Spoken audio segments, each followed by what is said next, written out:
давроне ки мо дар маҳаллаи ғафур зиндагонӣ мекардем, ҳамроҳи Садриддинов ҳамсоягӣ доштем. Он касоро ман хуб мешинохтам, фарзанди он касро ман дарс додагӣ ҳастам. муҳаммад иқбол соҳиби якчанд хонаҳо ҳаст. дар маҳаллаи ғафуров хонаи дуошиёна қариб 10 ҳуҷра дорад.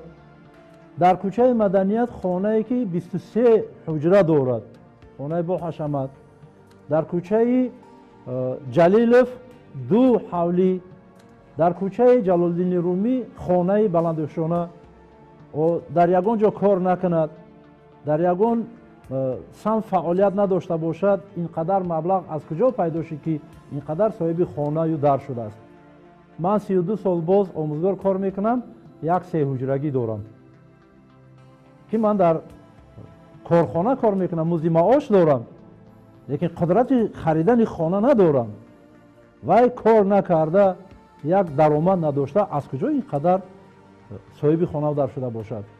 болои ин дар ҳамаи хонаҳое ки вай соҳиб гаштааст, одамони хориҷӣ иҷора шинодааст ва ҳамаи маблағҳое ки аз иҷора мегирад, вай ба давлат андоз намеспорад.